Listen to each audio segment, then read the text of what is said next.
poder constituinte costuma ser um assunto não muito amado pelos estudantes de direito ou pelos concurseiros, porque ele é visto como um tema meio chato. Mas calma, ele é bem fácil de entender. Eu sou Cíntia Brunelli e nesse vídeo você vai saber as diferenças entre poder constituinte originário e derivado e entre poder derivado decorrente, reformador e revisor.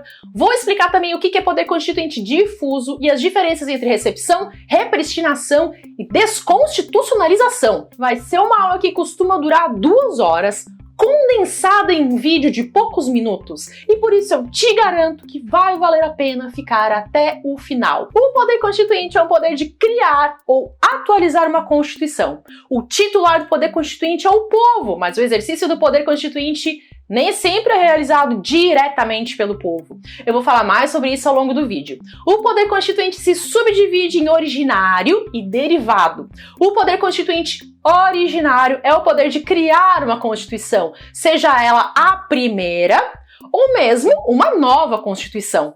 Em países democráticos, quem faz a Constituição é a Assembleia Nacional Constituinte, e essa Assembleia é eleita pelo povo. Em países não democráticos, o próprio governante é quem faz a Constituição sozinho, ou ele determina quem irá fazê-la. Nós dizemos que constituições democráticas são promulgadas, enquanto que constituições não democráticas são outorgadas. E quais são as características do poder constituinte originário?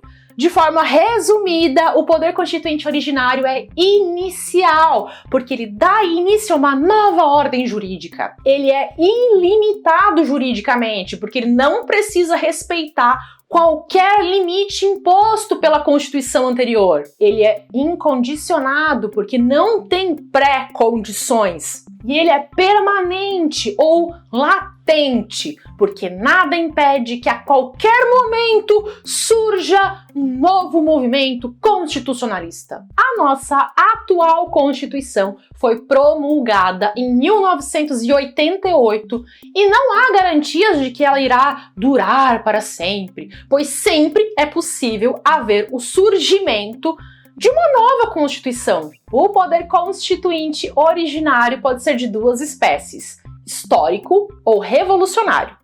Ele é histórico quando estamos falando da primeira Constituição do país. A nossa primeira Constituição foi outorgada no ano de 1824 pelo então imperador Dom Pedro I. Já o poder revolucionário se refere a todas as outras constituições que não sejam a primeira. Ele tem esse nome porque ele rompe com a ordem jurídica anterior. Agora eu vou falar sobre o poder constituinte derivado.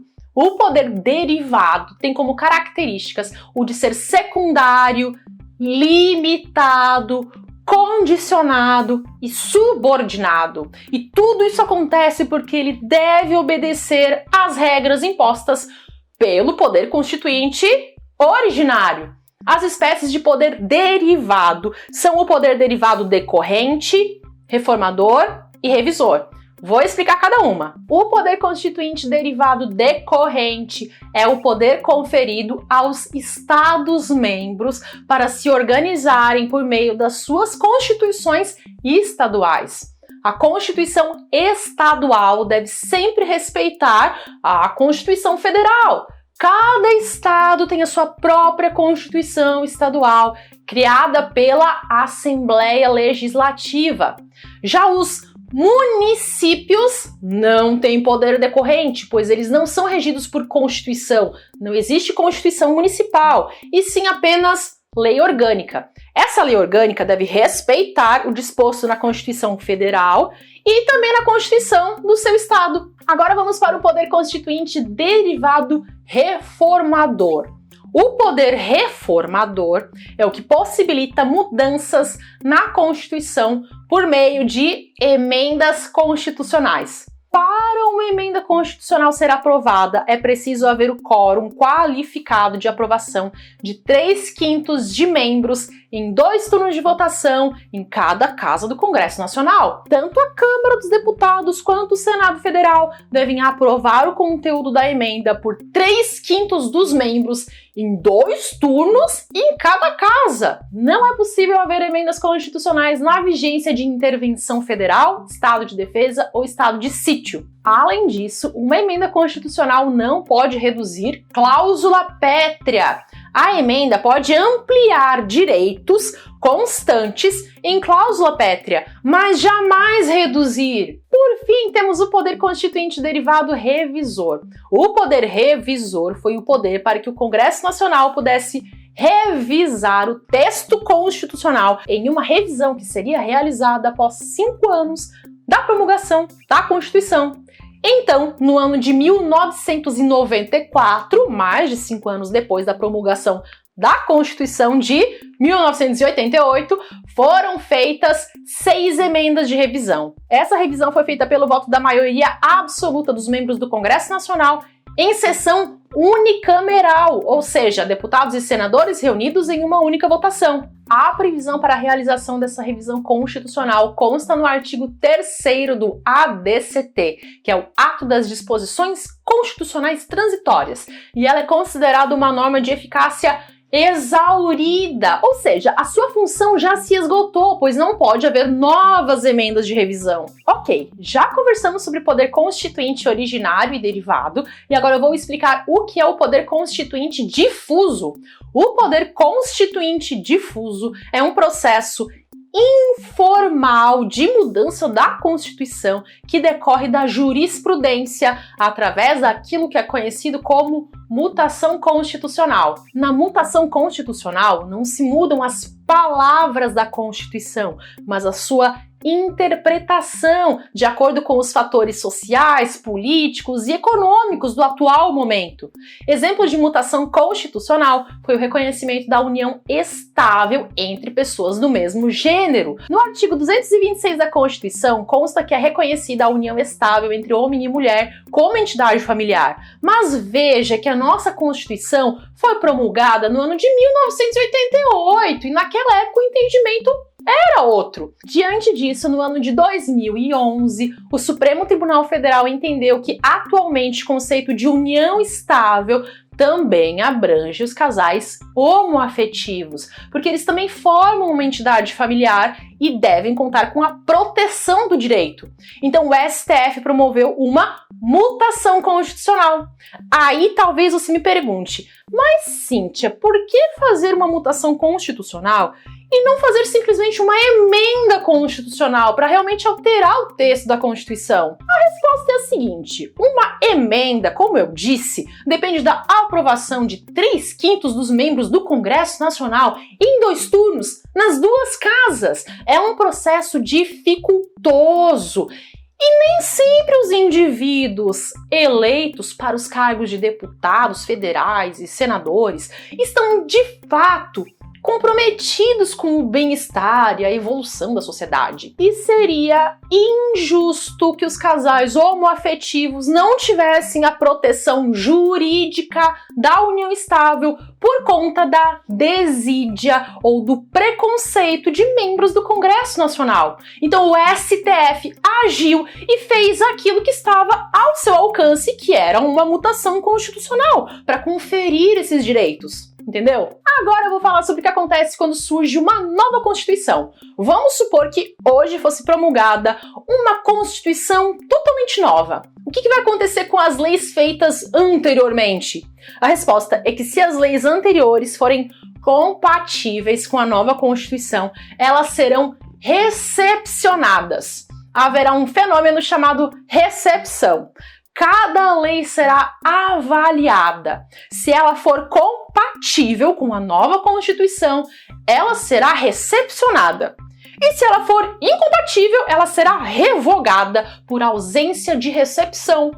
Atenção, é incorreto dizer que a lei é declarada inconstitucional, porque quando a lei foi elaborada, ela era constitucional, de acordo com a Constituição que era vigente naquele momento. Existe o princípio da contemporaneidade, ou seja, uma lei só é constitucional ou inconstitucional em relação ao período histórico ao qual ela foi produzida. Logo, se a lei é incompatível com a nova Constituição, o correto é dizer que ela não foi recepcionada. Tá, e na prática, o que muda? A consequência prática é que a realização do controle de constitucionalidade não vai ser feito por ação direta de inconstitucionalidade, ou ADI, e sim por outra ação chamada arguição de descumprimento de preceito fundamental, ou ADPF. Exemplo de lei que foi revogada por não ter sido recepcionada é a lei de imprensa. No ano de 2009, em julgamento de ADPF, o Supremo Tribunal Federal declarou que a lei de imprensa, que era do ano de 1967, era incompatível com a nossa atual Constituição. E por isso ela foi revogada. Agora eu vou explicar outro fenômeno que é chamado de repristinação. A repristinação seria a volta de uma lei que já foi revogada pela Constituição anterior. Imagine que tenha sido criada uma lei na vigência da Constituição de 1946. Aí depois veio a Constituição de 1967 e essa lei era incompatível, então ela não foi recepcionada, ou seja, ela foi revogada. Só que depois, em 1988, veio a nossa atual Constituição e daí aquela lei voltou a ser compatível. E agora, Batman, será que poderia haver repristinação? Ou seja, será que ela poderia voltar a ser vigente? A resposta é que, em regra, não. Só é possível a lei revogada voltar a viger se isso constar de forma expressa, de acordo com o artigo 2º, parágrafo 3º da LINDB, a Lei de Introdução às Normas do Direito Brasileiro. A lei revogada não se restaura pelo fato de a lei revogadora ter perdido sua vigência, a não ser que haja uma disposição em contrário. Em outras palavras, se estiver expresso que aquela lei já revogada vai voltar a ser vigente, então tudo bem. Mas se isso não estiver expresso, então não haverá repristinação, entendeu? Ok, outra pergunta. E a Constituição anterior? O que acontece com ela? Ela pode continuar em vigor? Aqui vai depender daquilo que a nova Constituição definir. Pode acontecer de a nova Constituição autorizar que a Constituição anterior permaneça em vigor, mas com status de lei infraconstitucional. Esse fenômeno se chama desconstitucionalização. A desconstitucionalização não ocorre automaticamente, tá bem? Ela só ocorre se a nova Constituição permitir isso expressamente. Caso haja essa autorização na nova Constituição, aí a Constituição anterior pode continuar em vigor com status de lei infraconstitucional e, obviamente, naquilo que não contrarie a nova Constituição.